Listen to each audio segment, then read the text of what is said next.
We will now hear the farewell address from the Salutatorian for the class of 2016, Elmer Lizarde.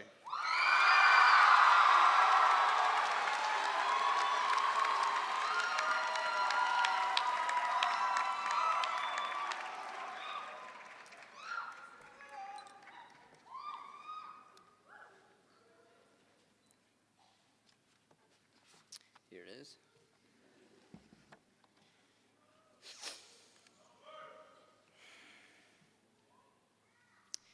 Good evening, and welcome all to this special celebration. For those in attendance today who do not recognize me, my name is Elmer Lizarde.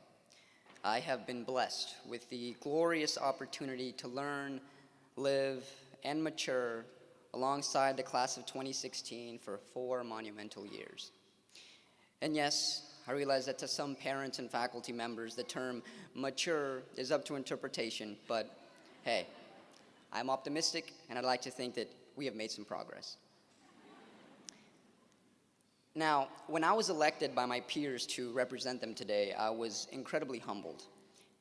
It is still very difficult for me to explain the feeling, but I guess the best way to describe it is by saying that even now, my heart is very full.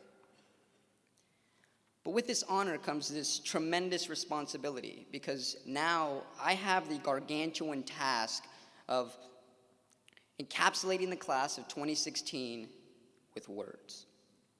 So I sat alone for some time trying to figure out the best way to approach this, and quickly I realized that it would be impossible.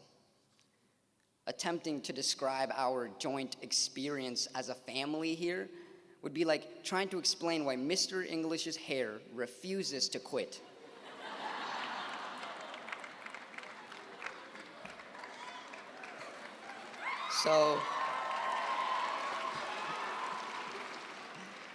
So rather than stand here and spit a bunch of cliches at you that would never do you justice, I would like to do something else. Class of 2016, I would like to ask something of you. But before that, I have a few stories.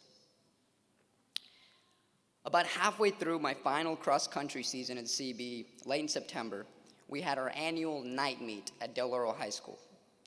I had missed a week and a half of school because I had been in the hospital with my family due to an emergency, and had not gone to any athletic practice for that time either. And despite that, I decided to go to the meet because I felt like I needed to clear my mind. I showed up that evening, and all of my teammates welcomed me after not having seen me for a long week and a half. I warmed up with my varsity teammates for the race, and I felt great. I felt like I was really going to come back strong for my teammates. Then came the time of our race. The varsity boys all lined up. We prayed together. We waited for the gun, and then boom, we were off. The start was dusty, but I managed to keep a close distance to our top runners. I continued for the first half of the race with a healthy pace, and I felt like I was truly pushing myself. And then about halfway through, my body started to fail me. My lungs could not breathe in as deeply. I started feeling aches in my sides, and my legs tensed up so that my stride was weakened dramatically. Slowly, I went from a top runner to the back of the pack. I watched all of my teammates get away from me, and as I ran the entire second half of the race, Coach Delgado and the rest of the cheering parents watched me struggle. My mentality switched from personal record to don't you dare stop. I was fighting to maintain a dead man's trot by the end of the race. And when I came to the final sprint around the track, everyone kicked into their final gear, but I had nothing left, and I watched jersey after jersey sprint past me to the finish. I didn't stop, but I crossed the finish line with the slowest pace of my career. After I finished, my teammates were all congratulating one another because they had all run very well. And I could not even look at them because I had performed so poorly. They all finally saw me come in several minutes after them, and they watched me walk away to a spot by myself. And then my senior teammates, Adam Wong, Colin Campbell, and Michael Sparks III, all stopped their celebrations to walk over to a defeated Elmer to make sure that he was okay. Fast forward a couple months. One afternoon early in this semester, Donovan Rooney, my godbrother, and I were driving home from school. I remember it was a very chilly day because we had just had a strong storm with plenty of rain. I was watching people passing my view on the street, wondering what their names were, when suddenly one caught my attention. He was an older black gentleman with a beard. He had torn jeans from what I could see, and he was carrying a bunch of belongings with him, enough to make me believe that he did not have a place to call home. But see, the reason why he stood out on the street was because he was wearing a bold blue sweatshirt. And as we approached him, the writing on it became more and more recognizable until we were right beside him and I could see the great big Christian Brothers Falcons logo on the front. On that ride home, all I could think about was this: who could have given that man that sweatshirt?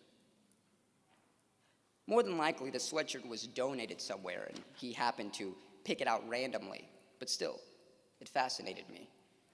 I started naming all the faculty in my head, all the parents I knew, and then I thought about the students, especially those in my class. I started thinking about all of these names of fellow classmates who could have given the man the sweatshirt. And after a long car ride home, I came to a final conclusion. It could have been anybody. And that was what I found so beautiful about that seemingly serendipitous moment. It could have been anybody. And that got me thinking about what other things my peers were doing that were making a positive impact on others' lives. See, for me, one of the greatest benefits of studying at Christian Brothers has always been learning about the phenomenal people who share my education with me. Every day, I felt like I could learn something fascinating about a fellow peer and be moved. And these amazing deeds that the members of the class of 2016 were willfully and selflessly enacting every day blew my mind. They made me believe in a positive future because they helped me realize that anyone could serve another. Anyone. Take Efrain Vallejo, for example, who led the Red Cross Club in fundraising money to help those in need.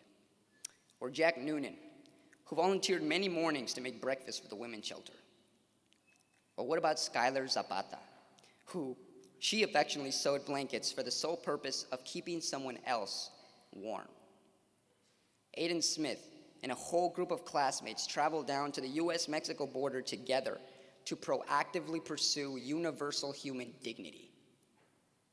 Or consider Shelby Rodich, who volunteered herself to Evening of Dreams so that teens with special needs could experience the joy of prom for one night. See, these deeds speak volumes to the principles of my peers and the institution that has nurtured them for the past 4 years. These seemingly small acts became ingrained in my mind as they perfectly describe the reason for which this class, and any Christian Brothers class for that matter, is special. Yes, every year is different with its own quirks and idiosyncrasies, but we all have one thing in common. We are bound together by a set of values and principles that encourage us to act on our love. Class of 2016, I admire you because you have taken these Lassallean principles to heart and have allowed me the privilege of experiencing their effects. What we've learned here goes beyond common knowledge because quality education reaches much farther than a classroom. Inclusive community isn't a goal, but a standard. Concern for the poor isn't an idea, but an action. Respect for all people is a responsibility, and faith in the presence of God is a blessing. All of these principles, which have been so instilled in us, have taught us one thing. And I think St. John Baptist de La Salle said it best when he said, "We are called like apostles to make God known to others." And thanks to Christian Brothers, you all understand that God is love, and every small act of love goes a long way. So class of 2016, here is what I ask of you. As you disperse across the United States and the world, and you search passionately for your vocation, remain true to the one vocation of every LaSallian. And this vocation has many names and many interpretations, but it is up to each and every one of us to exemplify the benevolence of Christian Brothers High School. To some of us, it means being a good Christian. To most of us, it means living the fourth. But to all of us, it means leaving to serve. Class of 2016, serve the world. Thank you.